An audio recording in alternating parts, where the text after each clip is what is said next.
les faux pas. N'oublie pas les premiers pas vers la liberté. Bonsoir population du quartier Cherko. Nous sommes là donc ce soir à l'initiative de M. Ntoutumaï Jean-Gaspard et ses amis qui ont pris la décision de sillonner l'arrondissement, le deuxième arrondissement de la commune d'Akanda, dans le cadre d'une caravane citoyenne pour essayer de rencontrer les populations et échanger sur l'actualité. Mais nous avons un thème, le Gabon et les élections. Cela dit, c'est un échange. Nous avons choisi ce format parce qu'il met tout le monde à égale distance. Nous pouvons tous prendre la parole pour un conseil, pour un questionnement. Ce n'est pas un maître qui donne un cours, c'est surtout un échange de donner et de recevoir. Donc M. Jean-Gaspard Ntoutumaï a pris cette sage décision pour une fois dans notre pays de donner la parole à la base, donner la parole aux populations. C'est le format que nous avons choisi et jusqu'à présent ça marche très bien. Nous essayons de nous mobiliser pour atteindre cet objectif. Je ne veux pas mobiliser davantage la parole. Je vais donc inviter très rapidement et respectueusement M. Jean-Gaspard Ntoutumaï pour son propos liminaire. Donc, je vous demande d'applaudir un peu, c'est notre enfant prodige. M. Jean-Gaspard Ntoutumaï. Bonjour à tous. Bon après-midi aussi. C'est vrai que à l'école, je reste souvent derrière quand je comprends ce thème au fond. En même temps, ça permet de bien voir toute l'Assemblée, donc je comprends bien. Merci d'être là cet après-midi, les uns et les autres, d'avoir pris un peu de votre temps. Comme disait Nazaire, nous avions choisi au début de cette caravane de parler du Gabon et des élections, de parler de notre pays. De parler de notre pays, de nous poser la question, de nous reposer la question de comment il va et de comment est-ce que nous voyons son avenir. Le lien avec les élections nous apparaissait évident parce que pour nous, peut-être avons-nous tort, mais pour nous le pays ne va pas bien. Et nous étions parvenus à la conclusion que la raison principale pour laquelle notre pays n'allait pas bien était liée aux élections.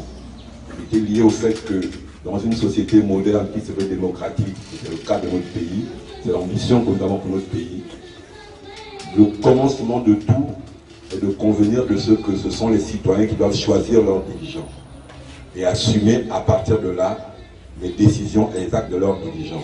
Et que dès lors que dans notre pays, les citoyens ne parviennent pas à choisir leurs dirigeants parce que les élections sont pipées, alors les difficultés que nous rencontrons apparaissent comme une conséquence et non comme une cause. Et que si nous voulons régler ce problème, nous devons régler la question des élections. En y participant d'abord, donc en participant aux élections, soit comme citoyen, soit comme acteur politique blanc, prétendre à un suffrage, mais aussi en nous assurant que ces élections permettent effectivement d'arriver à la conclusion que c'est celui que les Gabonais, celui que les électeurs ont choisi, qui va être désigné vainqueur de l'élection et qui assurera la responsabilité pour laquelle il a sollicité les suffrages. En général, on me demande de commencer ce type de rencontre en me présentant aux uns et aux autres. Il y a 2 jours, je crois, j'ai rencontré un jeune compatriote qui m'a arrêté en chemin et on a discuté pendant 5 minutes. Il m'a posé une question assez taquine en me disant, mais toi tu es le fils de qui? Parce qu'ici à Kanda, il n'y a que les fils de quelqu'un qui sont candidats. Toi tu es candidat, tu es le fils de qui? J'ai rigolé, puis je dis, mais tu sais, moi je suis le fils du plus puissant d'Akanda. Parce que je suis l'enfant de la République. Dans l'espace public, c'est comme cela que je me définis. Je suis l'enfant de la République. C'est cette République qui m'a envoyé à l'école. C'est cette République qui m'a formé. C'est cette République dans laquelle j'ai servi. Et c'est grâce à cette République que je peux vivre aujourd'hui au Gabon en disant je suis Gabonais. Je lui ai dit après, tu sais, j'ai 50 ans. Hein. La question qu'on doit maintenant me poser, c'est combien d'enfants tu as? Qui sont tes enfants? Que font-ils? Ça, c'est la bonne question qu'on devrait me poser. Dans l'espace public, ça n'a pas de grand intérêt, mais quand tu rencontres un compatriote, ou un homme dans la société en général, si tu as 18 ans, l'adulte te dit ton père c'est qui? Parce qu'il se pourrait qu'il ait rencontré ton père quelque part. Mais quand tu as 50 ans, il te dit mais est-ce que tu es marié? Tu as combien d'enfants? Donc c'est ce type de questions qu'on doit pouvoir se poser. Mon alliance vous indique effectivement que je suis marié et des enfants j'en ai 3. Comme je le disais, on voulait parler de notre pays. Le hasard ou la coïncidence du calendrier veut qu'aujourd'hui nous sommes le 18 août, le lendemain de notre fête nationale. Il y a eu un grand débat sur le fait de savoir est-ce que nous sommes indépendants ou pas. Je vais considérer que c'est la fête nationale. Peu importe, à la limite, les causes ou le fait générateur de cette fête nationale, c'est la fête nationale. Aux États-Unis, la fête nationale, c'est la fin d'une guerre. En France, c'est la Révolution française. Dans d'autres pays, ce sont d'autres causes. Chez nous, on va dire, c'est le jour où on s'est séparé du colon. On a décidé que c'est notre fête nationale. Vous voyez nos voisins à côté, au Cameroun. En fait, la fête nationale du Cameroun, ce n'est pas l'indépendance. Ils ont leur indépendance, je crois, le 1er janvier 1960, quelque chose comme ça. Mais quand ils fêtent le 20 mai, c'est leur réunification. Donc, chaque pays a une raison pour laquelle il a une fête nationale. Et c'est la fête, c'est-à-dire c'est le jour où on doit, d'une part, se rassembler parce qu'appartenant à un même pays, et peut-être se poser des questions. En général, dans tous les pays du monde, la veille ou au soir de la fête nationale, celui qui incarne la nation s'adresse à ses concitoyens pour faire l'état de la nation. Enfin, nous aussi, ça se passe le 16 août, au soir. Les uns et les autres l'ont entendu cette année. Monsieur s'est présenté comme courageux. Le courageux. Mais on a été un peu peiné. Moi, j'ai été un peu peiné d'entendre ce que le courageux nous a dit. Le courageux nous a dit que notre pays a des problèmes. Moi, il a reconnu que notre pays a des problèmes. Le courageux a oublié de nous dire que s'il est là depuis 9 ans et que le pays a des problèmes, peut-être qu'il emporte une part de responsabilité. Peut-être. Chez les humains, on s'excuse. On demande pardon. Non. Le courageux a désigné des boucs émissaires. Il a même désigné ses ennemis. Il a pointé du doigt. Ce sont les médecins, ce sont les enseignants, ce sont les magistrats. Il a choisi de désigner ses ennemis. Les grévistes qui font grève en général, ce sont ses ennemis. J'ai envie de lui dire à notre compatriote, le médecin ne peut pas être mon ennemi. L'enseignant ne peut pas être mon ennemi. Le magistrat ne peut pas être mon ennemi. Il est à mon service. Il consacre sa vie et son activité au service de chacune et de chacun de nous. Comment peut-on le désigner comme ennemi du pays? C'est lui qui construit le pays. C'est lui qui fait le pays. Nous devons le respecter. Nous devons lui donner les moyens de faire son travail. Le travail qu'il a choisi. Nous devons l'entendre quand il nous dit qu'il ne peut plus faire ce travail. Non, on l'a désigné comme ennemi. Le jour de la fête nationale. Le jour où les Gabonais sont supposés même taire leurs palabres. Ce jour-là, on est venu désigner les ennemis du courageux. Du moins, le courageux est venu nous désigner ses ennemis. Mais il ne s'est pas arrêté là. Il a dit aux jeunes que vous coûtez cher. Que je dois même faire des économies sur vous. Mon Dieu. Ma mère s'est retrouvée veuve à 36 ans à élever des enfants. Sans travail. Son mari, fonctionnaire, qui travaillait, est mort. J'habitais à Montagne-Sainte, derrière le cinéma Le Como. C'était une salle de spectacle et de cinéma. Ma mère avait 36 ans. je ne l'ai jamais vu aller au cinéma. Je ne l'ai jamais vu aller à un spectacle. Je l'ai vu se lever à 5 h du matin tous les jours pour aller au marché, travailler pour élever ses enfants. Elle a investi pour ses enfants. Je peux vous dire qu'aujourd'hui, elle a une rente qui est supérieure à la plus forte pension qu'on peut verser à un travailleur du secteur privé au Gabon. Parce que ses enfants peuvent le lui donner. L'enfant, c'est un investissement, ce n'est pas un coût. On ne compte pas à la dépense et à la peine pour l'école de ses enfants. On ne compte pas à la dépense et à la peine pour les études de la jeunesse d'un pays. C'est notre avenir. Que deviendra ce pays si le plus d'1 million de jeunes Gabonais qui n'ont pas 18 ans ne partent pas à l'école? Ils n'auront pas de travail. Le pays n'aura pas de travailleurs. Là, ils seront un coût pour la société. Il faudra les prendre en charge. Mais qui les prendra en charge puisque personne ne travaillera? Nous devons payer pour que nos enfants aillent à l'école. Parce que c'est un investissement pour notre pays. Je trouve dangereux qu'on puisse pointer du doigt la jeunesse en disant elle coûte cher. La jeunesse qui coûte cher, c'est la jeunesse à laquelle on n'offre pas d'école, à laquelle on ne permet pas de s'éduquer ou de se soigner. Il faut que le courageux le comprenne. Il faut que le courageux le comprenne. On ne peut pas venir amener l'égalité des chances à l'école. On est ici à Akanda, on a vu ce que l'égalité des chances a donné. On a tiré au sort pour les logements. La cousine Germaine du courageux a eu les logements pour les pauvres. C'est ça l'égalité des chances du courageux. En République, c'est l'égalité des droits. J'étais avec le fils d'Omar Bongo en terminale. On nous disait, celui qui a la moyenne aura fait 24 000 de bourse. Tu n'as pas la moyenne, tu n'as pas. Lui et moi étions 2 Gabonais, 2 citoyens. Peu importe si c'était le fils d'Omar Bongo. Il n'avait pas la moyenne, il n'avait pas la bourse. J'avais la moyenne, j'avais la bourse. Il avait la moyenne, il avait la bourse. Je n'avais pas la moyenne, je n'avais pas la bourse. C'est ça la République. On ne tire pas au sort. On ne choisit pas que, comme tu es le fils d'un tel, tu auras droit à ça.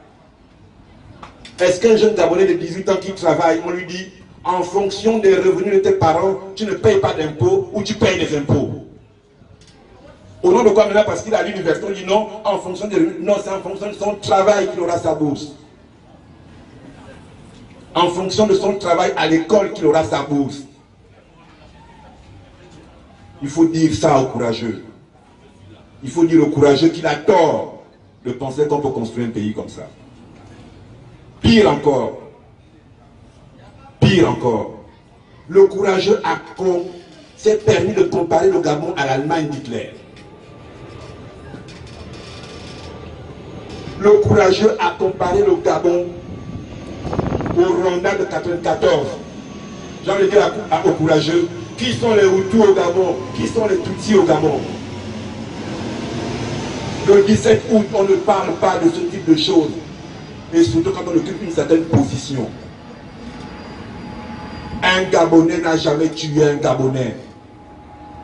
Mbumba n'a jamais tué Obiang au Gabon. Anguilla n'a jamais tué l'Indoy. Pour nous dire qu'on court le risque que le Gabon devienne comme le Rwanda. Ce qu'on a vécu au Gabon, et le courageux devrait en répondre. Oui, le 31 août 2016. L'armée de la République, les soldats de la République, les armes de nos impôts se sont retournés contre nos enfants. Les ont tués. Là, il faut que le courageux nous explique. Aucune enquête. Les procureurs se succèdent les uns après les autres. Les parents ne savent toujours pas pourquoi leurs enfants sont morts. De quoi ils sont morts. Ce n'est pas Biba au quartier qui allait tuer les enfants dans la rue. Ce sont les armes de la République. Ces militaires ont reçu les ordres. Qui a donné l'ordre? Il ne faut pas vouloir noyer les problèmes du pays dont on est responsable en voulant citer ou liguer les Gabonais les uns contre les autres. Ce n'est pas responsable, surtout pas le 17 août. Le courageux a osé le faire. J'ose le dire, il a du culot.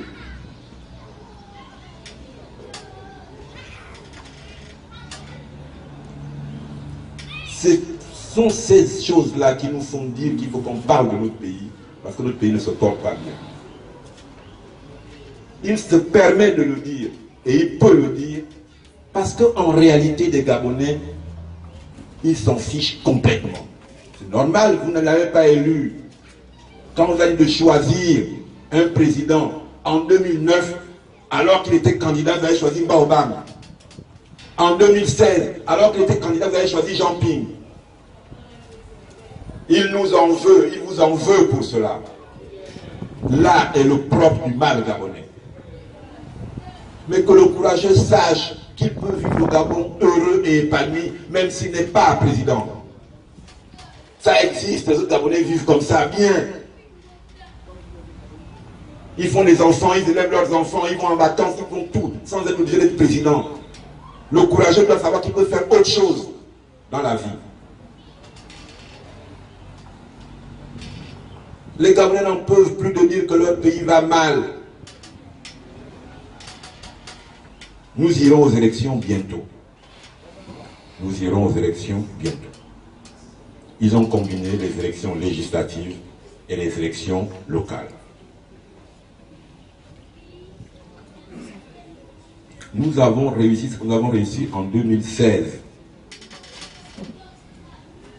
Anniversaire pour anniversaire, nous y sommes parvenus. On pourrait dire il y a 2 jours, on fêtait les 2 ans de ce que nous sommes parvenus à faire. À nous asseoir et à dire, pour affronter ce qu'il y a devant, apprenons le renoncement. Apprenons à renoncer à nos petites ambitions personnelles quotidiennes. Allons à l'essentiel.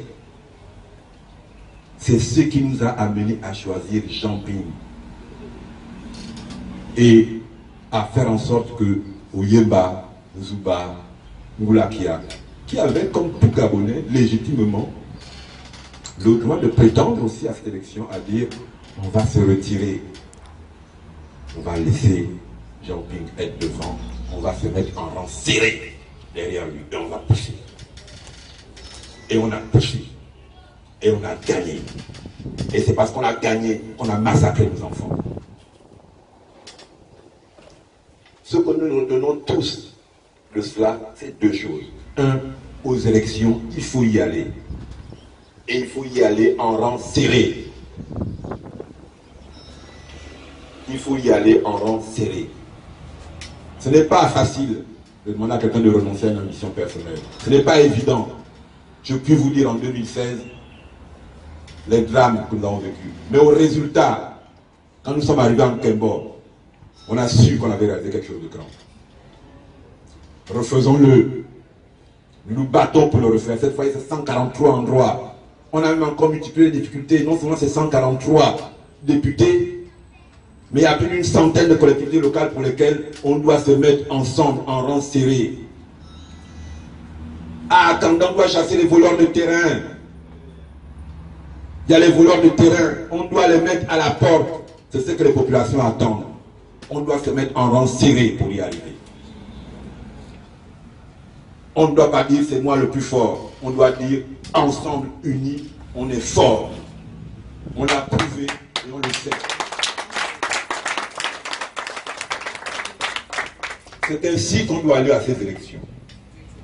La priorité des priorités, c'est d'y aller unis et en rang serré.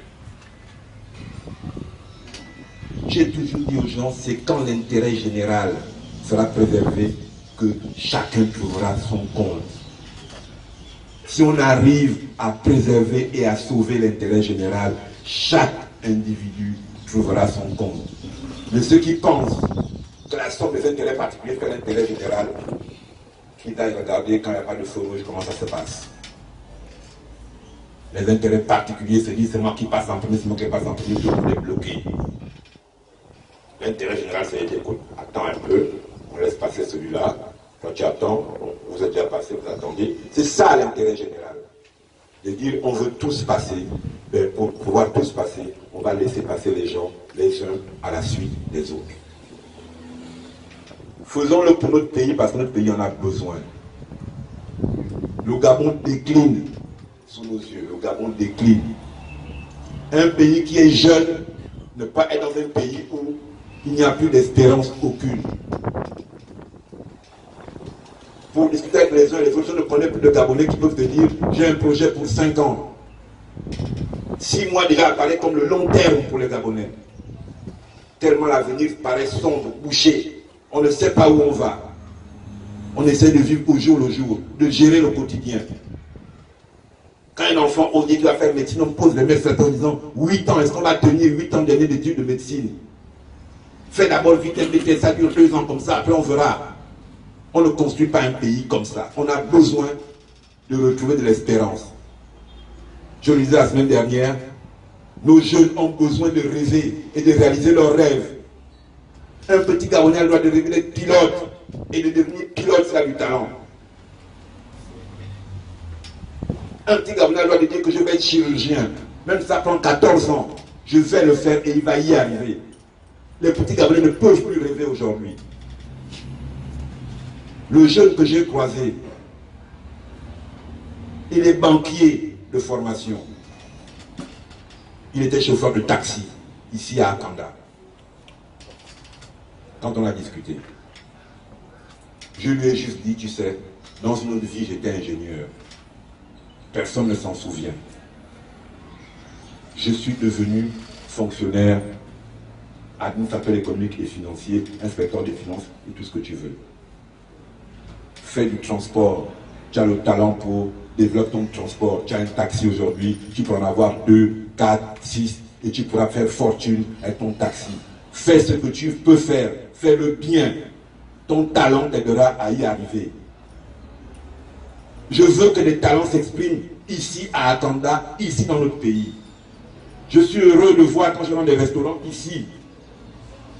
Ce sont des restaurants qui sont tenus par de jeunes Gabonais, qui sont fréquentés par des Gabonais. Pour ceux qui ont l'habitude, allez à Louis. Le patron du restaurant, c'est toujours un blanc.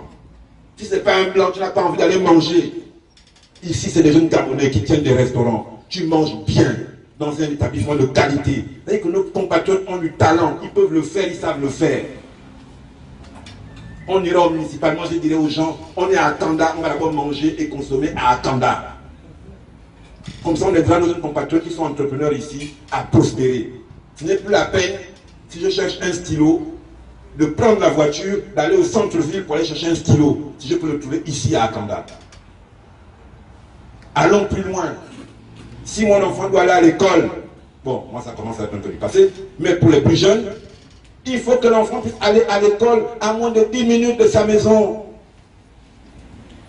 Quand j'apprenais, on allait à pied. À moins de 3 minutes, on faisait la course pour aller à l'école, à pied, en toute sécurité. Même si les chaussures ont été oubliées, c'est pas grave, c'est à côté de la maison. Aujourd'hui, les enfants se réveillent à 4 h du matin. 5 h du matin. Un enfant de 6 ans. Ses parents le réveillent à 5 h du matin. J'ai vu mes enfants se réveiller ici tous les matins à 5h20 pour aller à l'école. Tu amènes ton enfant à l'école, il fait encore nuit, tu t'arrêtes même. Vous restez avec l'enfant jusqu'à ce qu'il fasse un peu jour, le camarade arrive. Parce qu'il n'y a pas d'école à Akanda. C'est pas normal. Ne tombez pas malade ici. Ne tombez pas malade. Il y avait un hôpital. Enfin, le bâtiment existe encore. On a essayé de le militariser. Et une fois qu'on l'a militarisé, l'hôpital s'est vidé. Pas de patients, mais du personnel. On a oublié de dire aux gens que la santé militaire n'a pas assez de personnel pour avoir et son hôpital et un autre hôpital ici. Mais quand on ne voulait pas qu'il y ait de grève, on se dit, il n'y a que les militaires qui ne grèvent pas. Donc, on va chasser les civils de l'hôpital d'Akanda, on va mettre les militaires. Les militaires ne grèvent pas, mais ils ne sont pas assez nombreux. Du coup, il n'y a pas d'hôpital, même quand il n'y a pas de grève. Autant de problèmes effectifs, réels qu'il faut régler. Moi, j'ai voulu dire, ça m'est arrivé. Mon neveu m'a appelé à 2 h du matin, il n'allait pas bien, je suis allé le chercher. On va à l'hôpital, il n'y avait rien. Rien. Mon petit frère m'a appelé, il est malade, on est parti à l'hôpital. Même le médecin, le rang médecin qui était désemparé. il faut qu'on règle ces questions. Les voleurs de terrain sont arrivés. Au lieu de s'occuper de ça, de dire à l'État, quand c'est de la compétence de l'État, que chez nous il manque ça, ça, ça, ou de faire quand c'est de leur compétence, non. Il paraît qu'ils vont faire une marina. Ils ont volé les terrains pour faire une marina. Ils ne font pas ça alors. C'est pas trop loin. Mais nos compatriotes du premier arrondissement, ils souffrent. Parce que eux, on leur a dit, ah les gars, l'avenir du foncier au Gabon, c'est attendant, il faut aller là-bas en force. Ils sont venus en force. Rien que pour voler les terrains. Mais la mairie, c'est pas pour les terrains. C'est pour le bien-être quotidien des populations de la commune. Non. Ça, il faut que ça change. Pour que ça change, il faut aller aux élections municipales. Il faut qu'on y aille en rang serré. Il faut qu'on propose à nos compatriotes qui sont à Akanda, des femmes et des hommes, qui auront le souci quotidien d'améliorer leur quotidien. Je prends le pari ici, je les veux jeunes. Je veux que le maire d'Akanda ait moins de 40 ans. Qu'il pense à Akanda pour les 30 prochaines années. Et non des gens qui veulent prendre des terrains pour les faire l'héritage à leurs enfants.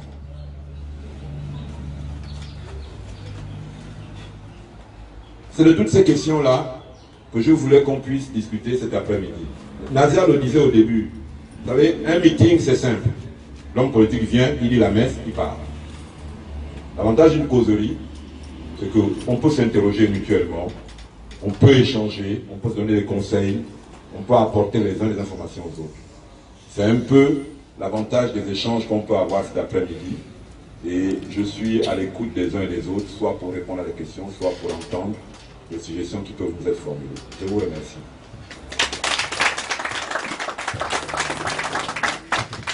Le temps est lancé, il faut applaudir pour M. Jean-Gaspard Otutumani. On est entre nous, c'est un petit format, c'est le type de causerie que nous avons choisi.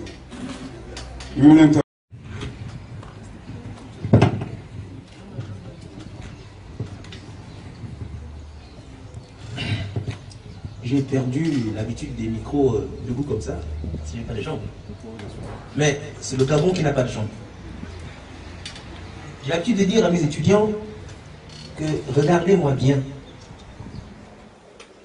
Je suis la métaphore du Gabon. Le Gabon est un pays qui n'a plus de colonne vertébrale. Quand j'ai entendu ce discours, je ne sais pas pourquoi vous appelez le courageux. Moi, je n'ai pas de mots à donner. Je suis sidéré de voir que on nous fait dire qu'on a choisi de faire la guerre à la dette. Est-ce qu'un corps peut marcher sans la dette? Je vais vous dire une chose. Si la Chine est ce qu'elle est, c'est parce qu'il y a une philosophie chinoise. Il y a une pensée chinoise. Confucius a pensé chinois. Depuis 40 ans, 50 ans, on n'a jamais fait asseoir une pensée gabonaise. C'est pour cette raison simple qu'on ne peut pas entrevoir un développement. C'est quoi un développement? Développer, c'est partir d'une donnée naturelle que l'on transforme. Encore faut-il le localiser d'abord. Et on ne peut pas le localiser s'il n'y a pas un imaginaire. J'ai entendu qu'il faut tuer les littéraires pour penser des ingénieurs. Peut-il avoir une ingénierie sans pensée, sans théorie? Mais c'est une fausseté. Mais c'est dangereux de penser ainsi. Effectivement, les pays comme la France ont d'abord eu des penseurs. La L'Allemagne a d'abord eu des penseurs. Un pays où on tue les penseurs est un pays dangereux. Voici l'image que je me suis faite. Vous avez une maison, un hôtel. On vous dit, bon, nous avons besoin de cuisiniers, de bons cuisiniers.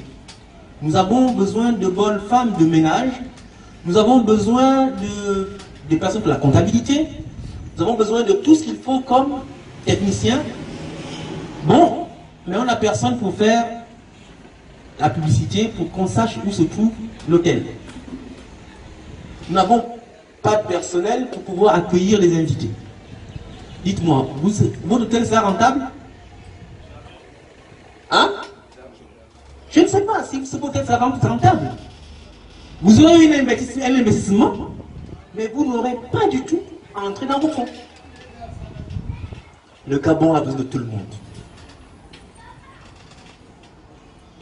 Il a surtout besoin des intelligences.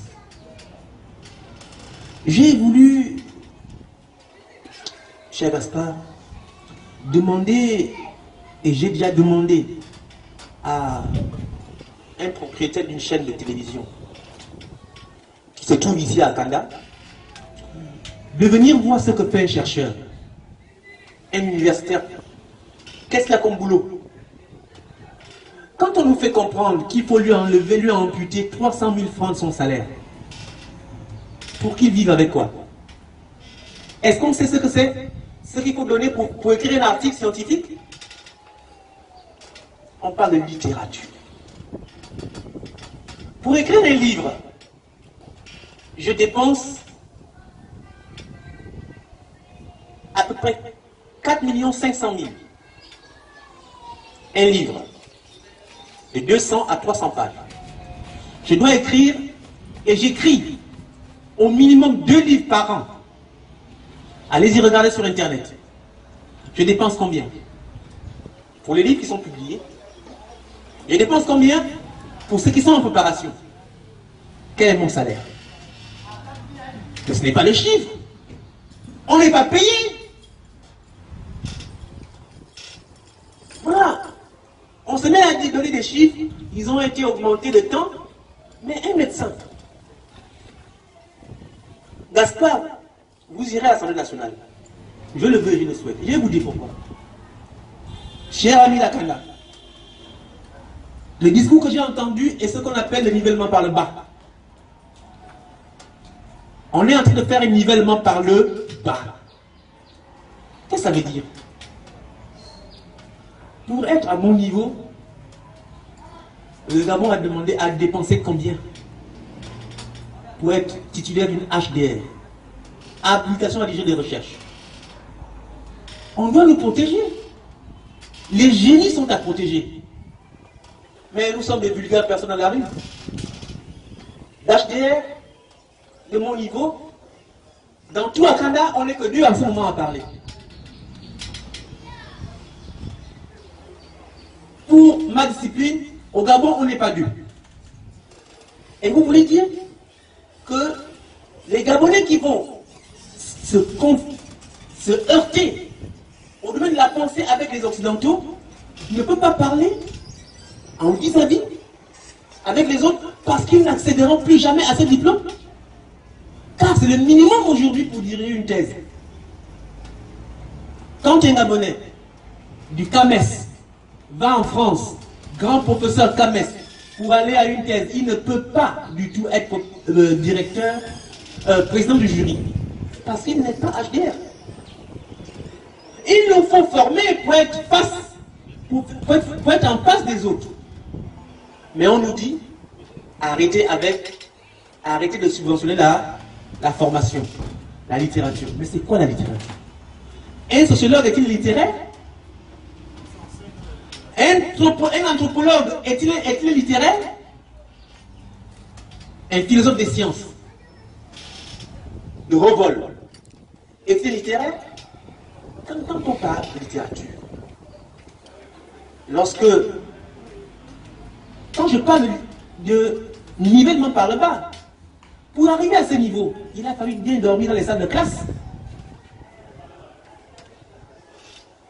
le juriste, on appelle d'ailleurs les sciences juridiques, c'est une science, c'est l'ensemble de sciences. Il a dormi dans les bibliothèques, pendant que l'autre courait la nuit dans les boîtes de nuit. Et on lui dit, bon, comme tu as tellement bien, tu as beaucoup travaillé, tu arrives, tu as un salaire qu'il faut, bon non, il faut te l'amputer pour faire l'équité. C'est quoi l'équité en ce moment-là? Je voudrais qu'on en parle. Je pense, chers amis, que le Gabonais n'est pas suffisamment courageux parce que dans les autres pays, comme la France, par exemple, et notre modèle, on ne peut pas faire autrement. Un discours comme celui-ci devrait produire plusieurs livres. Demain matin, dans le mois qui suit, on doit pouvoir retrouver plusieurs ouvrages commentant le discours du président ou analysant le discours du président. Mais dans notre pays, c'est surveiller et punir. Peut-être que comme j'ai beaucoup parlé, je serai puni bientôt. Je vous remercie.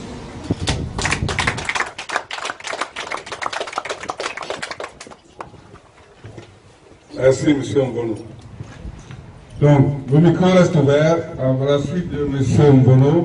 Si quelqu'un veut prendre la parole pour essayer de compléter, ajouter, faire un conseil, donner un conseillement, M. Jean Gaspard reste ouvert.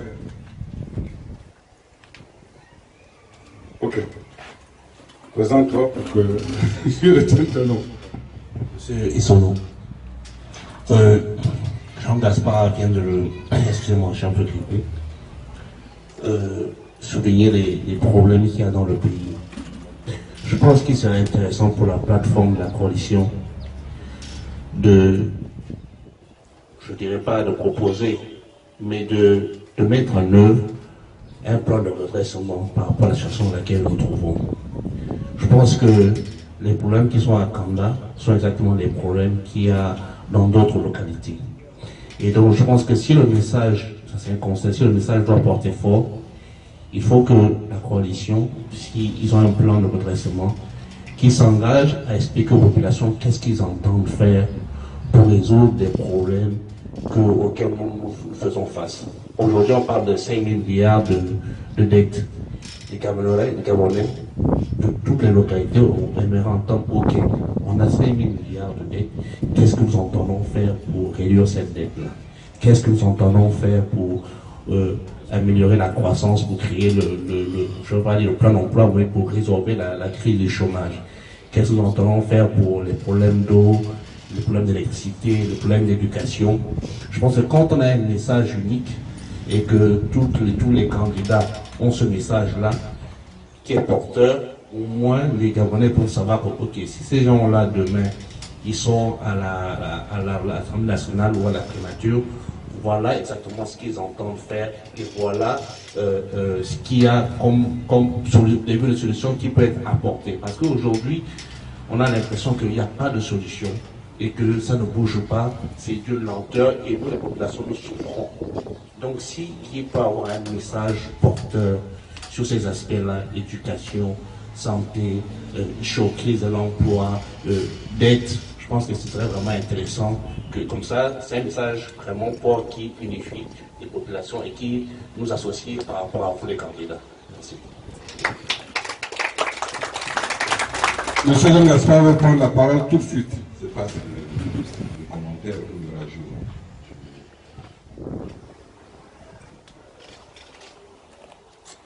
On ne peut pas incarner ce qu'on n'est pas.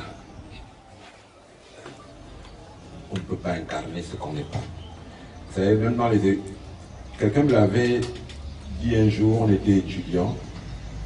En France, quand les étudiants sont en première année d'architecture, on leur fait faire le tour de France de tous les bâtiments modernes, anciens. Et je lui ai demandé pourquoi. Ils disent parce qu'on ne rêve jamais de ce qu'on n'a pas vu. Le rêve n'est qu'une recomposition de diverses choses qu'on a vues. Ils ne peuvent pas incarner ce qu'ils ne sont pas. C'est pour cela que parfois, j'ai du mal à les blâmer. Pour respecter l'école, il faut avoir été à l'école. Enfin, bref. Monsieur Sono, la question que vous posez est réelle. Je vais vous répondre en disant, quand nous sommes partis à l'élection présidentielle 2016, pour prendre la plus récente, Léon-Paul Boulakia avait un programme. Guy Zoubandama avait un programme. Kazmi Oyemba avait un programme. Jean Ping avait un programme. En même temps qu'on a désigné Jean Ping comme candidat unique, nous avons fait la synthèse de ces 3 programmes pour présenter aux Gabonais une offre politique unique. Elle existe. Quelques mois après, il y a eu les assises de Kala au Noé Palace, où, au niveau de la coalition, nous nous sommes retrouvés pendant plusieurs jours pour débattre d'un certain nombre de questions. Et l'une des questions était de dire quel projet de développement on a pour notre pays. Là aussi, nous avons sorti, sur la base du programme de synthèse de 2016, un document programmatique. 2 ans ont passé. La situation a continué de se dégrader. Il faut actualiser. Il faut actualiser le diagnostic. Il faut actualiser aussi les priorités. En même temps que nous travaillons pour nous mettre d'accord pour aller ensemble et en rang serré aux élections, nous travaillons aussi pour présenter le moment venu à nos compatriotes une offre politique unique pour le pays. Cette offre politique unique ne pourra être mise en œuvre que lorsque nous aurons la majorité à l'Assemblée nationale, c'est-à-dire 72 députés minimum, donc le gouvernement de la République. Alors nous traiterons les questions les unes à la suite des autres. Je peux en dire un mot, parce que je participe à ces travaux. Contrairement aux apparences, je le disais tout à l'heure, les difficultés économiques que nous rencontrons ne sont que des conséquences, ce ne sont pas des causes. Si on veut régler ce problème, il va falloir pacifier ce pays. Il va falloir arrêter de pointer du doigt un Gabonais contre un autre Gabonais. Il va falloir répondre aux questions structurelles et politiques que les Gabonais se posent. Notre pays a des prisonniers politiques. Ce n'est pas normal. C'est l'urgence. Ça, on règle ça tout de suite. Il faut que celui qui est en prison soit en prison parce qu'il est soupçonné d'avoir violé une loi du pays qui induit qu'ils doivent aller en prison. On ne veut pas quelqu'un en prison parce que je n'aime pas sa tête. Et il reste là-bas 1 an, 2 ans, 3 ans. Non. Il faut que chaque personne au Gabon qui soit en prison, le procureur de la République ou le juge d'instruction puisse dire il est en prison en violation de tel article de la loi ou parce qu'il est soupçonné d'avoir violé tel article de la loi et on le met en prison. Et que ces conditions de détention sont conformes à la loi. Et ça a pacifié un pays. Qu'un Gabonais sache que si je n'ai pas violé la loi, je n'ai pas à trembler quand je rentre chez moi. Je ne dois pas avoir peur de rentrer chez moi juste parce que je m'appelle Moussavou. Et que quelqu'un a décrété que tous les Moussavou iront en prison à partir de demain. C'est la question des libertés publiques. Elle est importante. Notre constitution consacre la liberté d'expression. Ça veut dire que je dois être capable et en droit de prendre ce micro et de dire ce qu'Ali Bongo fait est mauvais. C'est ça la liberté d'expression. Je ne dois pas avoir peur. On ne doit pas me mettre en prison parce que je l'ai dit. Quand on aura libéré les Gabonais de cette emprise-là. Mais le dirigeant saura que, ah, si jamais c'est pas bon, je le verrai demain sur ma fenêtre. Donc, il vaut mieux que ce soit bon. Il vaut mieux que ce soit bon. Donc, on a toutes les questions, on va dire politiques, en termes de liberté publique, de liberté individuelle, qu'on doit prioritairement régler dans notre pays. On a un grave problème avec la justice, qui fait qu'aujourd'hui, un investisseur qui est au Gabon n'est pas sûr d'être protégé par la loi. Parce qu'il ne sait pas ce qui va se passer au tribunal si jamais il y a un contentieux. Or, un investisseur qui met son argent sur la table a besoin de savoir que les règles sont claires et connues. Certes, il prend déjà un risque, mais ce qui lui permet au moins de mesurer ce risque, c'est le respect de la règle de droit. Je mets au défi quiconque de me désigner un investisseur mondialement connu, qui est sérieux, qui est venu au Gabon depuis 2009. Je ne parle pas du, on appelle ça machin africain, ça s'appelait comment? Avec Atias. Il n'y a que des truands et des fémins de ce temps-là qui sont venus ici. Ils ne courent pas de risque, ils jouent au poker. Il perd là, il va au Sénégal après. Il perd au Sénégal, il va au Congo. Mais ils ont menti ici pendant des années. Ils sont où maintenant? Mais citez-moi un investisseur sérieux. Par contre, ceux qui sont partis, je peux vous les citer. Un Gabonais qui serait mort en 2009. On lui dit, Charles n'est plus au Gabon, il dit tu mens. C'est impossible. On dit, si Charles n'est plus au Gabon. Il dit, non, c'est pas possible. Ils sont partis. On a besoin d'un environnement juridique qui sécurise les investisseurs. Parce que, et j'en viens à vos préoccupations, les questions économiques, l'une des grandes difficultés, c'est que non seulement la justice ne marche pas, mais l'État passe son temps à racketter et à rouler les entreprises. Parce qu'une grosse partie de la dette, surtout la dette intérieure, c'est quoi? L'État n'est pas allé prendre un crédit auprès des entreprises. L'État n'est pas allé signer des conventions avec les entreprises, non. L'État a passé commande aux entreprises. Au moment de payer, on doit te faire voir. Allez créer un club de Libreville. On va voir ce qu'on peut faire pour vous. Vous venez, vous me devez 1 million, on fait une décote de 30%. Il avait une marge de combien?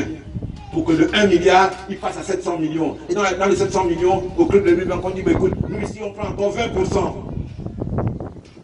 L'entreprise licencie. Parfois même elle ferme. Les Gabonais perdent leur travail. On a une dette qui est là, qui est colossale. Il va falloir la traiter. On traite la dette d'une manière simple. Deux choses. On commence d'abord par dire, je vous donne de l'argent, pourquoi? Il faut qu'il y ait une contrepartie. Je dois 1 milliard pour une école. Où est l'école? On me dit l'école. J'ai dit, mais il n'y a pas d'école. J'ai dit, il n'y a pas d'école, donc je ne te dois rien. Dans nos dettes, il y a beaucoup de ça. On doit des écoles dans les terrains vagues. Après, le reste qu'on doit, il faut payer ce qu'on doit. Je ne peux pas payer, j'ai dit, mon ami, assez-nous. Voici quels sont mes moyens. Voilà ce que je peux payer par mois. Viens me dire combien il me coûtera de renégocier cela. Ce sont des arrangements financiers que tout le monde sait faire.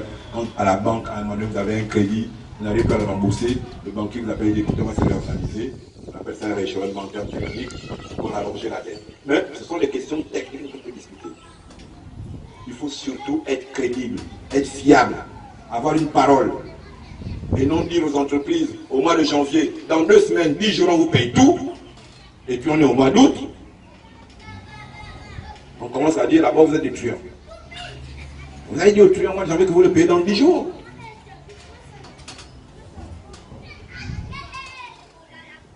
L'une des grandes difficultés qu'on a, est que, et c'est en cela que je dis à mes compatriotes qu'il faut un diagnostic dans lequel ils se trompent techniquement. Ou alors ils sont de mauvaise foi, ou alors ils sont incompétents. Le budget doit équilibrer les charges, donc les dépenses, et les ressources. En réalité, depuis 2009, quand on regarde le dernier budget, le total des charges n'a pas tant que ça augmenté. Les ressources ont fondu comme neige au soleil. Il manque de l'argent à l'appel. La priorité pour nous, ça veut dire comment est-ce qu'on doit faire pour retrouver le niveau normal de ressources qu'on devait avoir pour répondre à nos charges. Et non l'inverse. C'est comme si vous avez un taxi. Mon taxi me rapporte 20 000 tous les jours, donc j'ai des revenus de 20 000 tous les jours. Et puis le taxi revient, il ramène 17 000. Je dis maintenant on va vivre avec 17 000. Il ramène 15 000. Mais dites au taximan d'abord, pourquoi tu ne ramènes plus 20 000? Pourquoi c'est maintenant 17 000? Pourquoi c'est maintenant 15 000? Si les raisons pour lesquelles on est passé de 20 000 à 17 000 se justifient, on a juste sa vie à 17 000. Mais si elle se justifie, on dit au taximan, demain tu m'amènes 20 000. C'est le problème que nous avons. Les impôts ne rentrent pas. Les ressources propres ont disparu. Pourquoi? Le courageux a décidé de rentrer en guerre contre les régimes financières. Parlez de sagesse chinoise. Il y a un sage qui disait ne menez jamais une bataille que vous êtes sûr de perdre.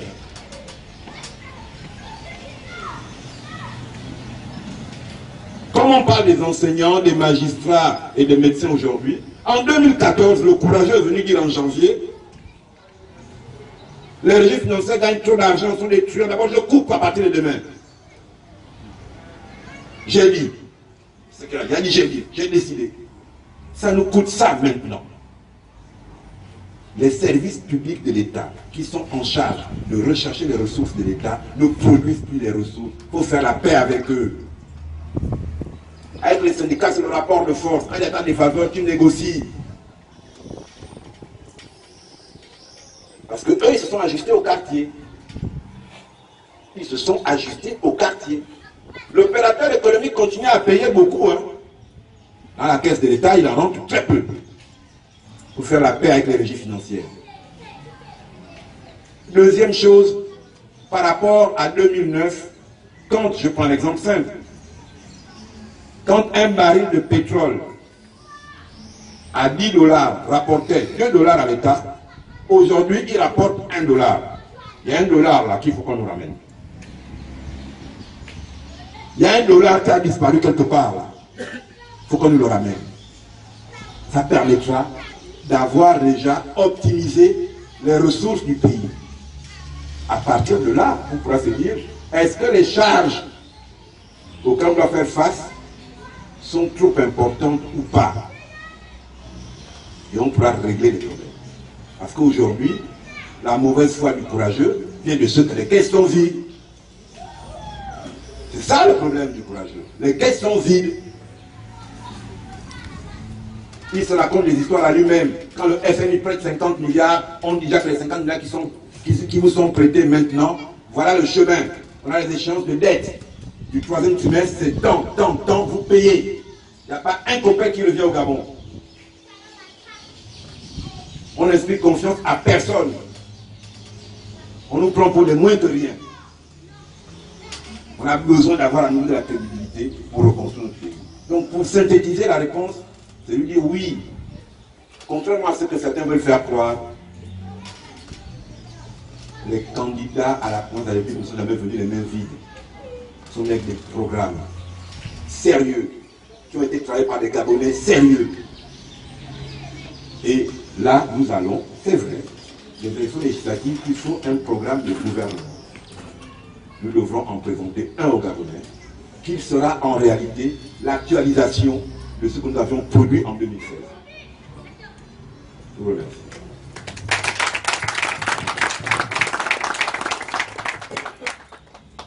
Une autre intervention. Nous sommes aux portes des législatives, des locales. Et ils ont du mal à comprendre comment l'opposition gabonaise, par quel mécanisme l'opposition gabonaise peut arriver à faire bouger le courageux. Avec un mot essayer d'expliquer à ce jeune-là qu'il ne peut pas être là pour poser sa question.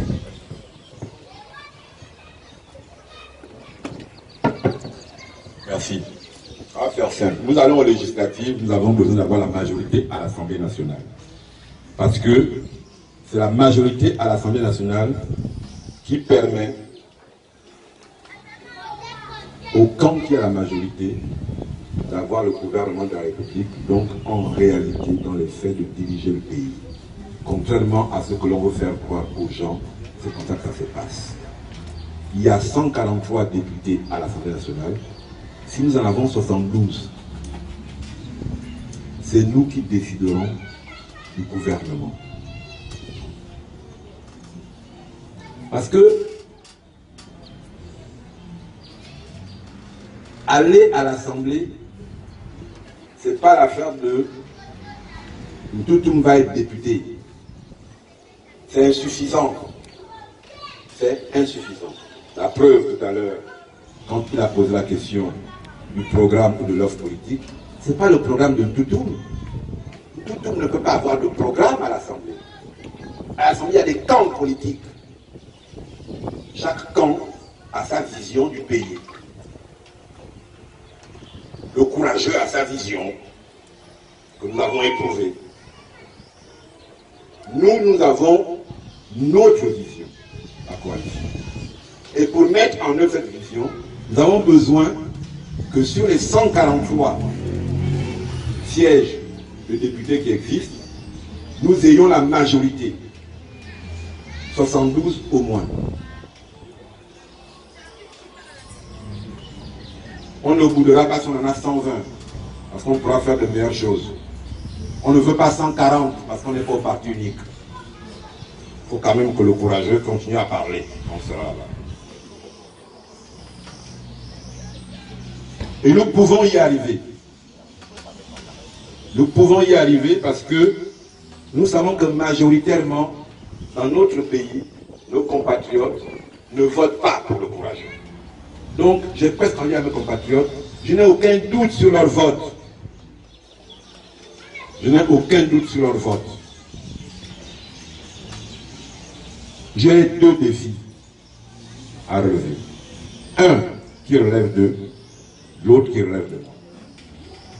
Le défi qui relève de mes compatriotes, c'est qu'ils aillent tous voter le jour du vote.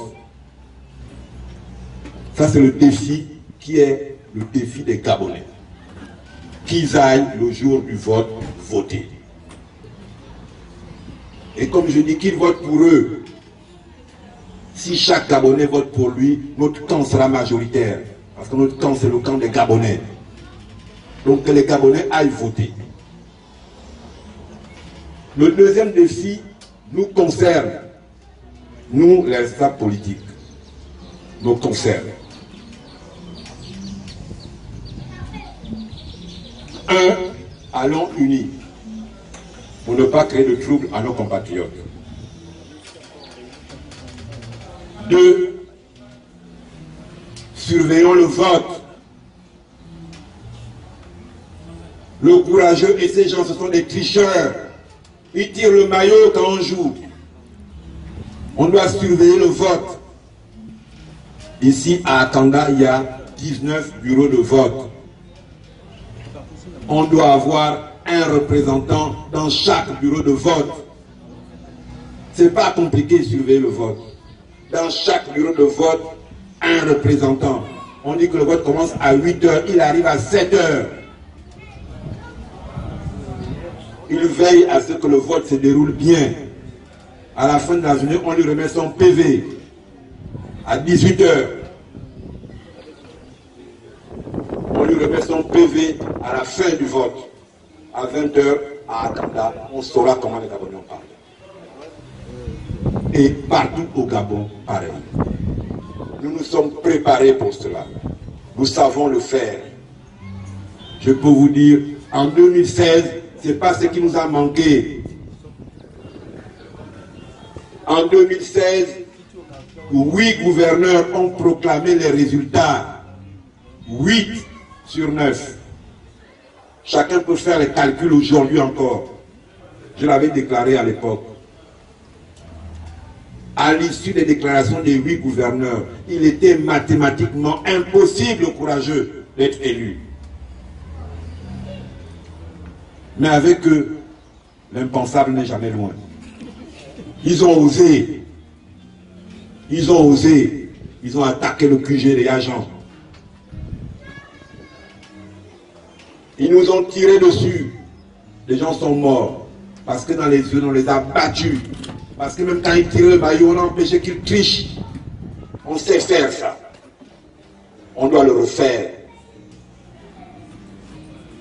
Contrôler le vote, on sait faire.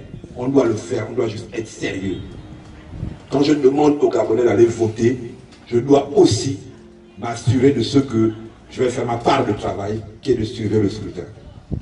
Ça, c'est le défi qui s'adresse à nous et on va le faire. Moi, je m'engage à dire aux Gabonais qui sont à Akanda, ici, on va surveiller le vote. À la fin de la journée, ce que le président local du CGE va dire, c'est ce que les gens d'Akanda auront voté. Il ne pourra pas dire le contraire. Ce n'est pas possible. C'est ce que tu pourras dire aux jeunes qui n'ont pas peur.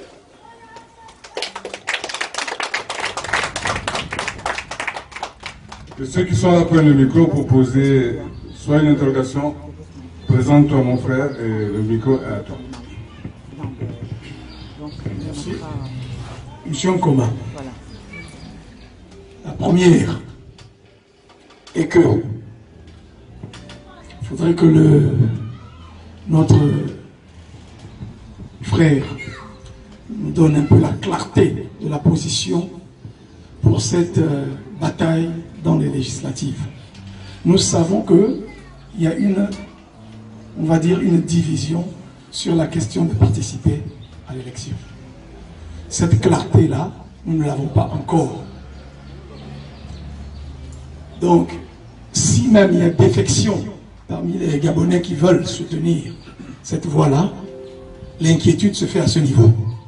Comment une équipe qui est partie en rang serré, aujourd'hui est divisée sur une question, celle de participer aux législatives? Comment ferons-nous, ou comment feriez-vous pour avoir la force pour emmener tous ceux qui sont acquis à votre cause en tant que Gabonais, quand ils voient déjà la défection qu'il y a sur la question de la participation?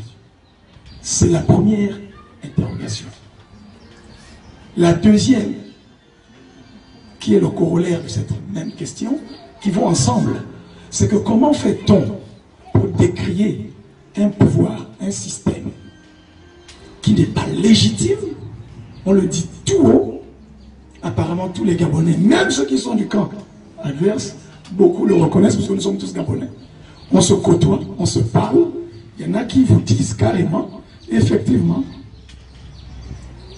le pouvoir n'est pas légitime. On le dit dans la nation et à l'international, au-delà des frontières. Mais comment va-t-on faire confiance à un système qu'on a décrié pour aller avec elle dans la bataille aux élections, alors que nous avons un exemple patent de 2016 qui nous a montré, et là encore, on vient de l'entendre tous, les Gabonais sont déterminés à prouver leur vote aux urnes.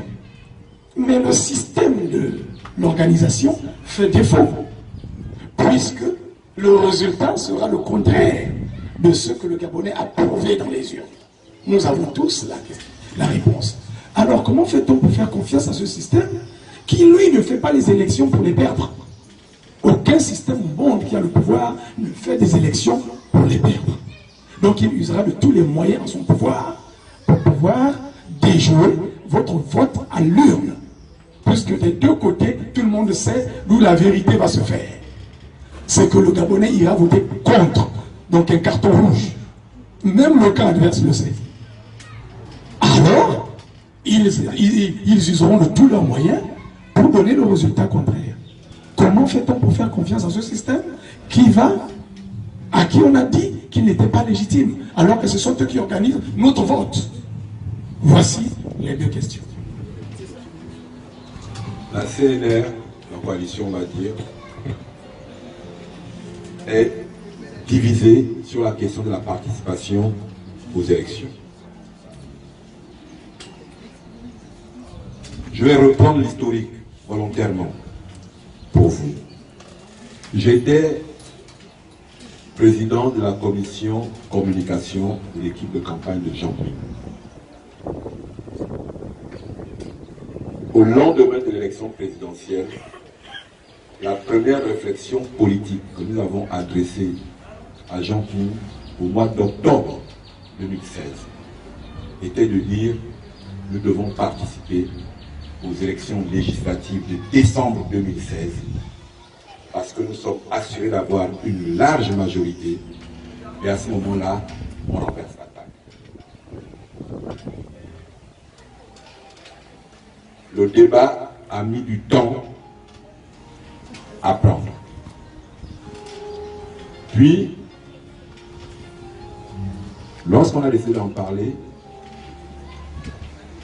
autour de Jean Ping a demandé aux formations politiques d'ouvrir ce débat en leur sein et de revenir au niveau de la coalition pour qu'on en débatte tous ensemble. Chacune des formations politiques a conduit à la réflexion sur les législatives. Lorsque nous nous sommes retrouvés, un nombre de formations politiques n'était pas d'accord pour le législatif. Un autre disait qu'il fallait le législatif. Et la conclusion de Jean Ping a été la suivante. Vous qui décidez d'aller aux législatives, il faut que vous gagnez. On doit gagner si on y va. Donnez-vous les moyens de gagner. Mais respectez ceux qui ont décidé de ne pas aller. À ceux qui ont décidé de ne pas aller, il a dit, respectez ceux qui ont décidé d'y aller. Moi, par respect de cela, je ne vais pas vous dire quoi que ce soit concernant ceux qui ont décidé de ne pas y aller. Je vais juste vous dire, je respecte leur choix. Moi, je suis de l'Union nationale, ma formation politique, comme le Rassemblement Héritage et Modernité, comme les démocrates, comme pour le changement, qui était la branche d'Iwangu qui reste dans la coalition, comme l'ARENA, on a décidé d'y aller. Cela m'amène à votre deuxième question. Mais pour conclure cette première question, je vais vous dire une chose. Le jour où vous obligez tout le monde à penser de la même manière, au même moment, ou à tout moment, c'est la fin de la démocratie. C'est la fin du pluralisme. En 2016, tout le monde est d'accord pour dire que Jean Ping était le candidat unique de l'opposition. N'est-ce pas? Mais il y avait d'autres candidats à l'élection présidentielle de 2016 qui se réclamaient de l'opposition. Le peuple gabonais a choisi de suivre ceux qui se sont unis. Et il a laissé de côté ceux qui pensaient que leur destin individuel primait sur le destin de l'ensemble. Donc souvent, en réalité, ce que veulent les Gabonais, c'est l'unité. Et c'est une unité de 3 personnes, ils préfèrent une unité de 3 personnes au destin individuel de 40 personnes. Et en 2016, ils ont préféré l'unité de 4 personnes. Ngoulakia, Nzouba, Oyemba. Il y avait beaucoup de candidats, des gens très brillants par ailleurs. Aucun d'entre eux n'a pu avoir 1% des suffrages des Gabonais. Pour en venir à la deuxième question, moi j'ai fait de la politique. Faire de la politique, c'est offrir une proposition ou une suggestion de destin à ses compatriotes pour son pays. Nos compatriotes d'en face, ce sont des tricheurs. Je l'affirme. Mais j'ai dit aux gens, les footballeurs qui savent, dans les années 70-80, les Italiens, c'est des tricheurs. On ne renonçait pas à aller jouer au football contre eux parce que c'était des tricheurs.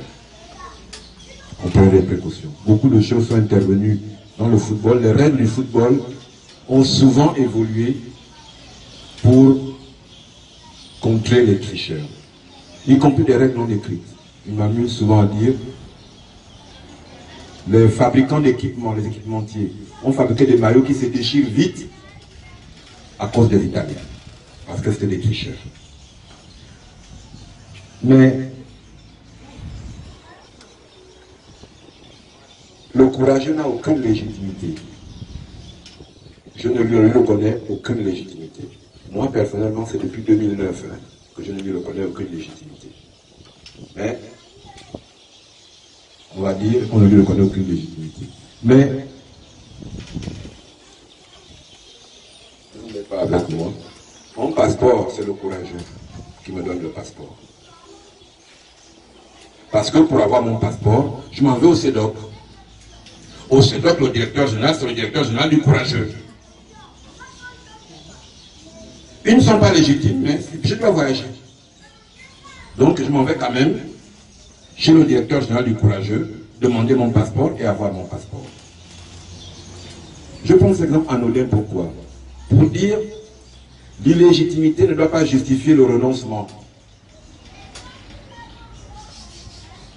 Ali Bongo n'a pas gagné l'élection présidentielle de 2009. Il était illégitime. C'est lui qui organisait l'élection présidentielle de 2016 en étant illégitime, tricheur et tout ce qu'on veut. La Cour constitutionnelle n'a pas changé de président. On est parti. Et heureusement qu'on est parti. Parce qu'on est parti, on a gagné. Jean Ping est devenu président. Si on n'était pas allé, on connaîtrait Jean Ping pour autre chose. Pour l'Union africaine, pour le ministère des Affaires étrangères, pour le ministère du Plan. Donc, on est allé en sachant contre qui on jouait.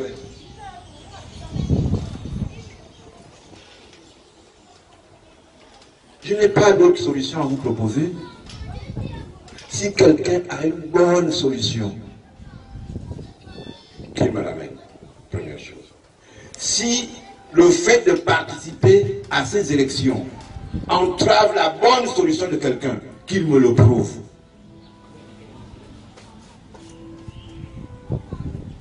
Nous voulons construire notre pays. Je dis aux gens, je ne suis pas opposant, je suis dans l'opposition. Je ne suis pas opposant, je suis dans l'opposition. Je ne veux pas être celui qui dit non à tout. C'est-à-dire que même le jour où on gagne les élections, on est majoritaire, je dis bon, comme moi je suis opposant, je ne suis pas avec vous, je m'en vais chez les opposants. Non.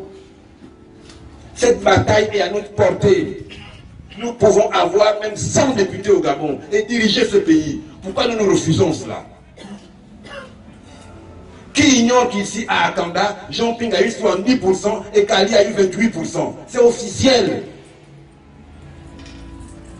Pourtant, ils ont voulu tricher, ils n'ont pas pu. Les Gabonais sont levés, on surveille les bulletins de bureaux de vote. On a proclamé les résultats dans les bureaux de vote. On a les PV. Qui va dire qu'ici, à Akanda, ils ont pu tricher? Qui va dire qu'à Tibanda, ils ont pu tricher? Qui va dire qu'à Port-Gentil, ils ont pu tricher? Si on ne va pas à ces élections, on lui offre l'autoroute. Au courage. Là, il viendra faire un discours pour dire, là, les Gabonais ont plébiscité. Ceux qui parlaient là sont où? Ils ont fui. On va même dire qu'on a fui. Le courageux dira qu'on a fui. On ne fuit pas. On va l'affronter, on va le battre.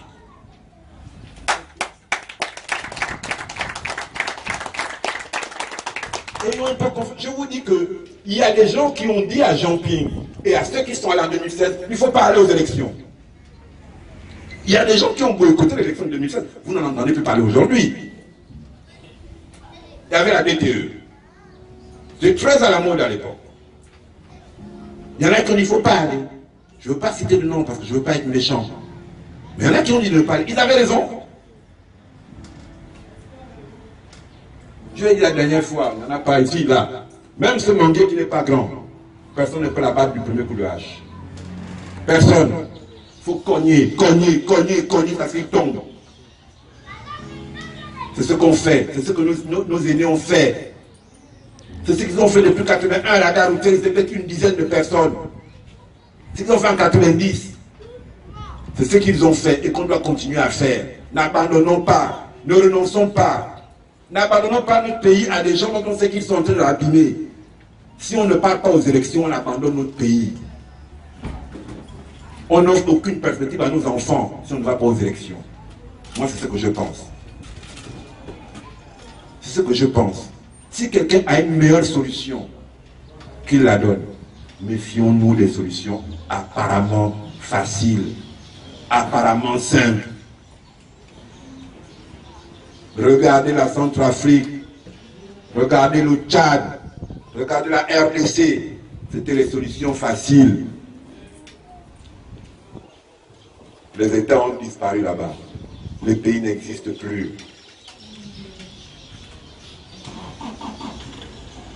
La dictature sénégalaise a été plus rude que la gabonaise.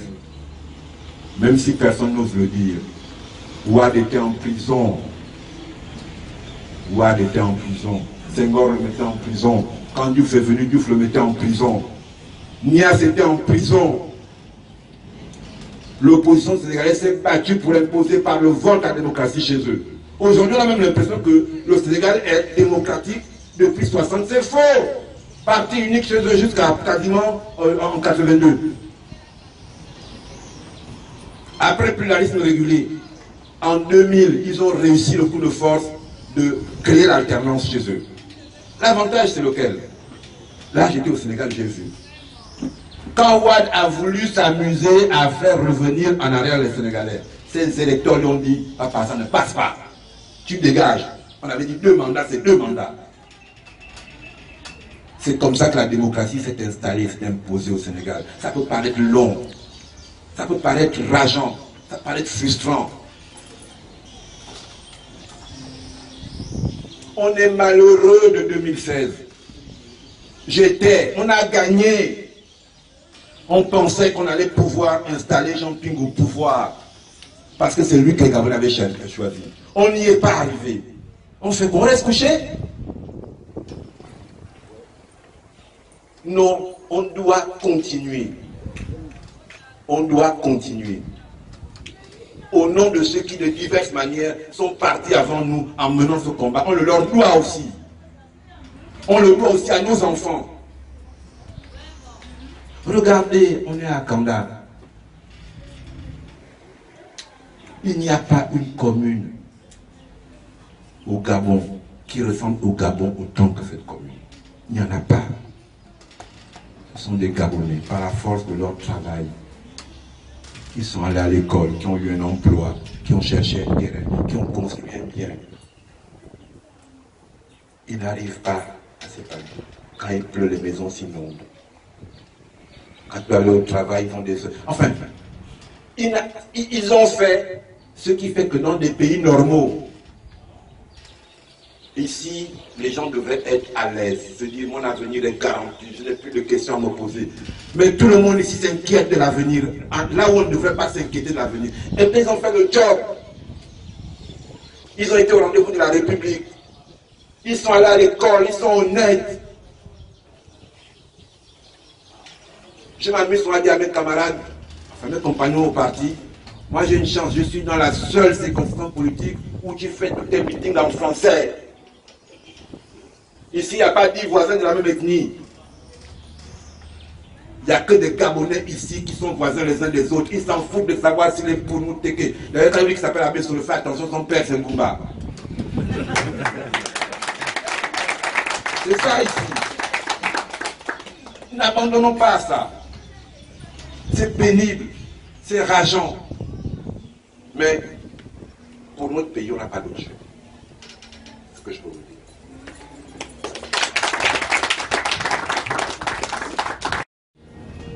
Pour un conseil, pour un questionnement, ou simplement dire un mot gentil à Jean Gaspard. Alors, une jeune dame. J'ai quand même envie d'aborder, je m'en donne l'occasion, la question des élections locales qui sont des élections locales. Donc on va rester, ce mot-là, très auto-centré à Kanda. Parce que nous nous sommes retrouvés finalement à devoir tenir 2 scrutins. Mais c'est ma nature. Je ne vais pas aux élections juste pour être élu. Juste pour être élu. Si on va aux élections locales, c'est qu'on a un projet pour la commune. On a un projet pour la commune. Avec Nazer qui est ici présent, nous avons eu une bonne discussion avec nos formations politiques pour leur dire les principes sur lesquels nous voulions fonder notre participation à ces élections locales.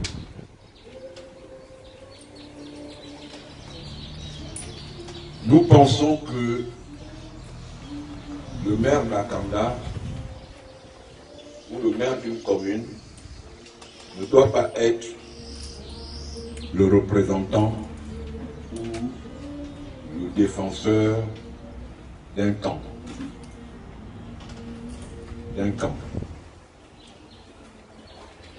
Nous pensons qu'un bon maire, c'est un maire qui est à égale distance politique de tous les citoyens de sa commune, pour qu'il soit au service de tous les citoyens de sa commune. Nous avons eu donc, Nazer et moi, une discussion avec la formation politique pour obtenir d'elle que nous constituions une liste, certes présentée par nos formations politiques, mais dans laquelle nous trouverions,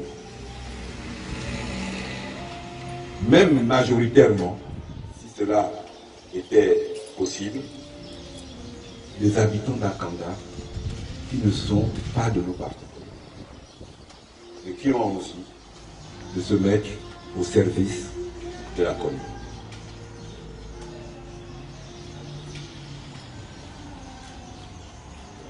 Je ne vous cache pas que ça n'apparaît pas toujours évident parce que nous sommes des politiques.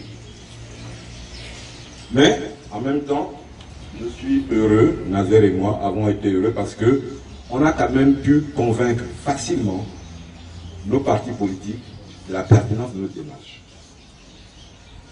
Donc nous sommes en train de constituer au 2e arrondissement et au 1er arrondissement des listes pour nous présenter aux élections locales, à l'intérieur desquelles on trouvera en grand nombre des habitants d'Akanda qui ne seront pas des militants de partis politiques. La deuxième chose qui était aussi une contrainte pour nous était de dire que nous devons avoir un projet pour notre commune. Cette commune, il y a 20 ans, avait moins de 5 000 habitants. Il y en a 40 000 aujourd'hui. Et nous ne sommes pas surpris de pouvoir dire que à ce rythme-là, dans 20 ans, et 20 ans, c'est dans pas longtemps, il y aura 100 000 habitants ici. Il faut pouvoir se projeter. Donc, nous avons commis ces compatriotes qui ont accepté de participer à ce projet, de mener une réflexion sur le sujet et de nous présenter à tous au débat un projet pour la commune. Nous devrions et nous aimerions pouvoir, dès début septembre, inviter tous les habitants de la commune à venir débattre de ce projet, ou du moins ce sera pour nous un avant-projet qui leur sera présenté, pour qu'on débatte avec eux du contenu de cet avant-projet, que les uns et les autres puissent le compléter, l'amender, l'enrichir, pour que lorsque nous viendrons aux élections locales, nous venions avec une liste de personnes dont les uns et les autres seront amenés à apprécier le sérieux, mais aussi avec un projet. Je dis souvent aux gens, une offre politique, parce que pour moi la politique c'est cela. on viendra avec un projet qu'on présentera à nos compatriotes d'Akanda pour qu'ils puissent faire confiance à l'équipe qu'on présentera pour diriger la commune pour les 5 prochaines années. C'est vraiment pour moi un exercice intéressant. Je ne suis pas candidat pour être maire d'Akanda et je suis heureux, là où je commence à voir que je suis de moins en moins jeune, d'accompagner les jeunes compatriotes dans cet exercice. Je le disais tout à l'heure, oui, moi je rêve de ce que le maire d'Akanda ait moins de 40 ans. Que ce soit une femme ou un homme. Parce que le maire d'Akanda doit penser l'avenir. Et on est souvent tous surpris de paraître déjà un peu ringard aux yeux de nos enfants quand ils abordent certaines questions qui sont des questions d'avenir. Ici, c'est une commune qui a un grand avenir. On a besoin de lui confier à des audacieux, à des courageux. Et de leur dire, essayez un peu de nous dire jusqu'où on peut aller très loin ici pour réaliser à Akanda ce qui est du niveau et du potentiel de ses habitants. Il n'y a pas une commune, osons le dire, moi j'ai pas envie de le dire, il n'y a pas une commune au Gabon où il y a autant de hauts cadres qu'à Akanda. Il n'y a pas une commune au Gabon où il y a autant de gens instruits, où il y a autant de gens ayant une aussi grande diversité de compétences qu'à Akanda. Nous devons servir de modèle aux autres collectivités locales de notre pays. Elles doivent pouvoir venir chez nous et dire « Ah, donc on peut faire ça ». On ne doit pas seulement nous distinguer par la puissance de nos 4x4. Ça, c'est une conséquence. On doit pouvoir offrir ici un modèle de développement qui fera date. C'est l'ambition que nous nous donnons pour ces élections locales. Je voulais partager cela avec les uns et les autres. Nous travaillons dessus et je pense que assez rapidement, parce que là-dessus le calendrier va s'accélérer, mais nous espérons avant le 10 septembre proposer à nos compatriotes d'Akanda un projet pour notre commune sur lequel ils seront amenés à se prononcer. Là aussi, pour répondre, monsieur Nkoma, à votre question, est-ce que vous voulez laisser la commune aux voleurs de terrain? Parce que ne pas aller aux élections emporte cela. On a fait confiance à nos compatriotes ici en 2013. La carte postale était belle. Individuellement, c'était des gens compétents et de talent. Collectivement, nous voyons ce que ça a donné. Merci.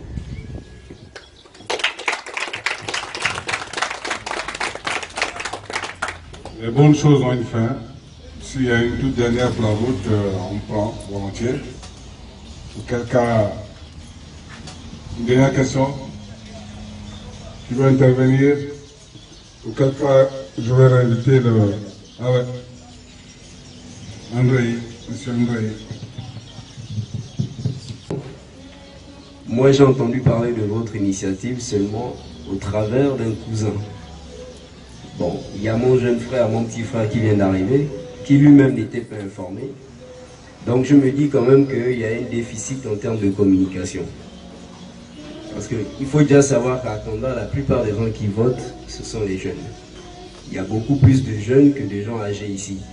Et si la communication ne va pas vers ces jeunes-là, ce serait comme un petit aveu d'échec.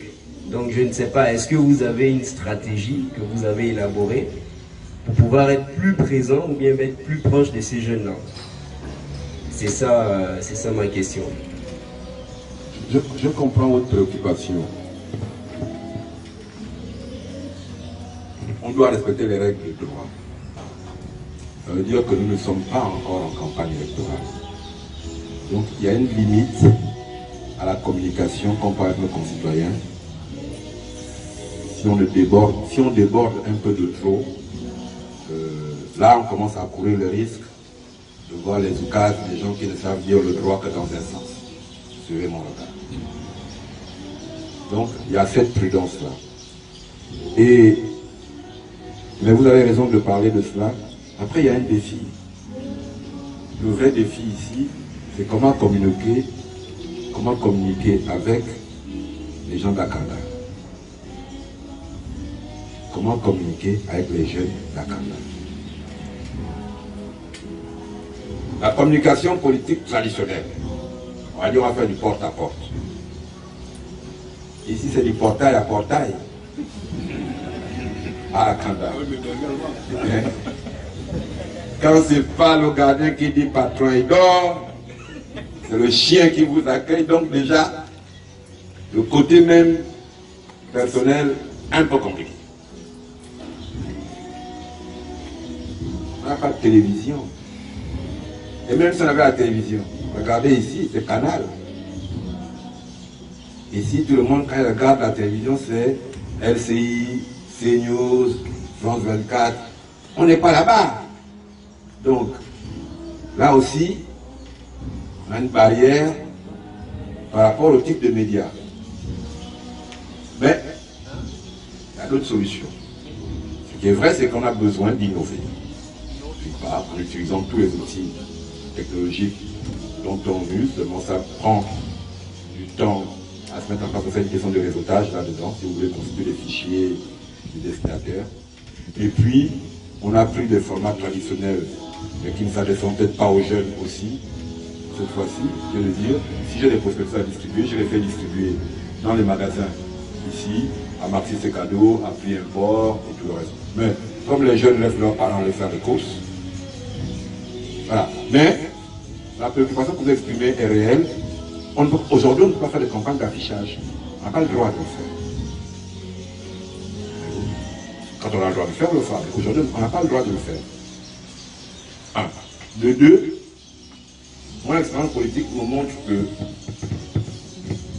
si vous mettez sans prévenir à ce mur-là une affiche, vous perdez un électeur.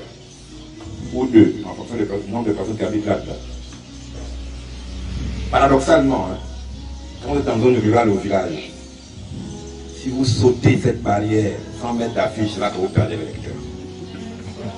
Paradoxalement, en zone rurale, les gens ils aiment qu'il y ait des affiches chez eux. Vous arrivez au mur de maison de quelqu'un, il a les affiches de tous les candidats. De tous les candidats. Vraiment, vous ne savez pas pour qui ils votent, mais par contre, s'il n'y a pas votre affiche, vous allez sauter sa maison, c'est que vous ne l'aimez pas, il ne votera pas pour vous. En zone urbaine, je ne veux pas qu'on vienne salir ma barrière. Ce n'est pas toi qui paye ma peinture. Donc, tu n'as pas à venir mettre l'affiche sur mon mur. Donc, il y a à s'adapter à tout cela. Mais la préoccupation que vous exprimez est réelle. Hein. Elle est réelle. Et puis, on est quand même arrivé à vous. Et comme on est déjà arrivé à vous, on va arriver certainement aux 10 personnes que vous allez informer de ce que nous faisons. C'est comme ça aussi, etc., que ça marche. Je vous remercie.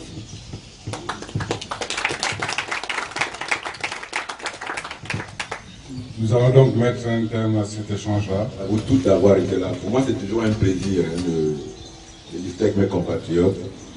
C'est une vieille culture. Moi, je suis un enfant de l'internat. On pouvait bavarder jusqu'au matin, hein, discuter avec les uns et les autres. C'est vraiment quelque chose qui m'est personnellement déjà agréable. Donc, je le fais avec plaisir. Je mesure la difficulté de notre pays parce que je sais que parfois même il faut parler fort parce qu'il y a des compatriotes qui sont dans leur maison, qui ont besoin de nous écouter, qui pensent, à tort ou à raison, qu'il est dangereux pour eux de venir ici. Pourtant ils ont envie. C'est déjà ça qui est triste pour notre pays. Moi j'aurais... Être ici ne veut pas dire être d'accord avec moi en tant que tel. Mais certains compatriotes peuvent être mis en danger ou ne se sentent pas en sécurité juste parce qu'ils sont venus ou entendre ou même me dire qu'ils ne sont pas d'accord avec moi. Parce que moi j'aurais été heureux d'avoir un compatriote qui vient ici me dire mais moi je ne suis pas d'accord avec... Et on échange. Et vous? C'est ça qui, parfois, pas me peine, me permet de mesurer la difficulté dans laquelle nous nous trouvons aujourd'hui dans notre pays. La difficulté dans laquelle nous nous trouvons aujourd'hui dans notre pays. Mon âge fait que j'ai énormément de collègues à Akanga, avec qui j'étais à l'école primaire, au lycée, à l'université, au boulot et tout.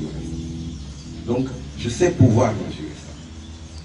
Je sais pouvoir mesurer leur peine quand ils m'invitent prendre le petit déjeuner chez eux et s'excusent de ne pas venir à la causerie parce que, tu sais, à cause de mon boulot. Voilà. Et je les comprends. Et vraiment, ce n'est pas pour eux que j'ai de la peine, c'est pour notre pays. C'est pour notre pays. Discuter du pays ne doit pas devenir un problème. Ne doit pas mettre en danger quelqu'un. C'est comme si on vous disait que dans votre propre famille, les réunions de famille sont maintenant interdites. Parce que chaque fois que vous avez des réunions de famille ici, c'est pour critiquer votre père. Donc il n'y a plus de réunions de famille ici. Non!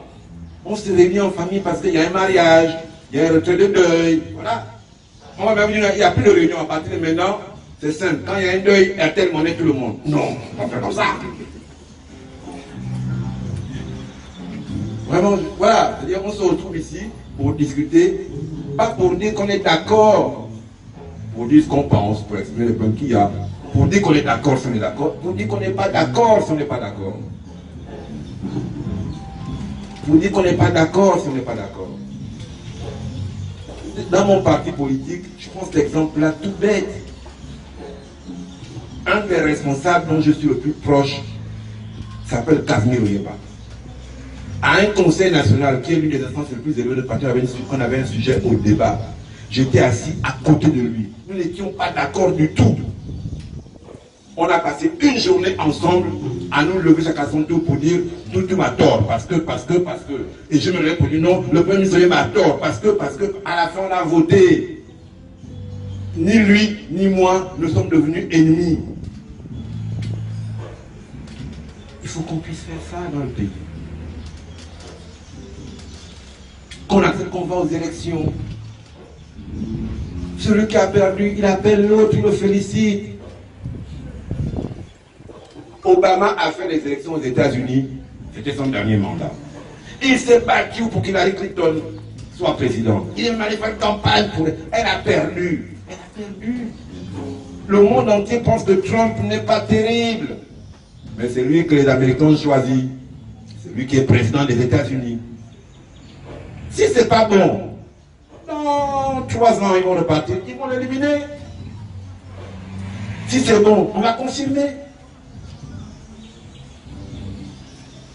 C'est cela qu'on veut pour notre pays. Obama, pour le citer, vous savez, souvent, quand ces gens parlent, on a retenu son discours d'Accra, il a dit il faut des institutions fortes et tout le reste. Moi, il y a une phrase que j'ai retenue de cet homme et j'ai cherché et il a raison. C'est dans les pays où les dirigeants sont choisis par leur peuple qu'on retrouve le plus de prospérité. La condition du développement, ce sont les élections, c'est la démocratie. La grande différence en fait entre l'Afrique et l'Europe, c'est un peu ça. C'est la démocratie. L'Union européenne, lorsqu'il y a eu la chute du mur de Berlin,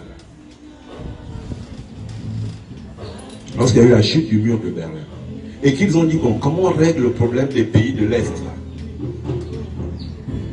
Ils sont retardés, mais ce sont quand même des Européens comme nous, c'est une honte, ils sont comme les gens du quart-monde et tout le reste. Ils ont dit, ok, on va les intégrer dans l'Union européenne. Pour les intégrer, on va mettre en place les critères. On appelle ça les critères de Copenhague. C'était de leur dire, dès que tu as une démocratie, tu rentres. Pour faire simple, hein, ils leur ont dit, dès que tu as une démocratie, tu rentres. Donc tu veux être dans l'Union européenne, oui, deviens une démocratie. Élections transparentes, système judiciaire qui est respecté, état de droit. C'est comme ça, en réalité, qu'en moins de 15 ans, tous les pays d'Europe de l'Est, qui étaient des pays communistes, staliniens, sont devenus des démocraties. Et aujourd'hui, je vois quand on montre des images de la Croatie ou de la Pologne, vous avez du mal à croire qu'ils ont traversé tout ce qu'ils ont traversé et que, au fond, bon, c'était pas terrible là-bas. Aujourd'hui, il n'y a plus de grande différence entre des rues en Croatie et puis des rues à Paris. Ils sont arrivés en finale de la Coupe. Nous-mêmes, le boulevard principal d'Akanda, maintenant rien. Donc c'est cela. Moi je pense que je vais m'arrêter. Je vais m'arrêter là. Vous dire merci d'avoir été là et que ces échanges-là, pour moi en tout cas, c'est un plaisir et c'est important. Et votre présence ici me rassure sur le fait que je ne suis peut-être pas seul à penser que c'est important. Je vous remercie. On va boire un verre comme on le fait d'habitude juste à côté pour continuer à discuter parce que parfois il y en a qui n'aiment pas prendre la parole en public. On peut continuer à avoir un échange là tout à l'heure en prenant un verre avec les jeunes. Je vous remercie.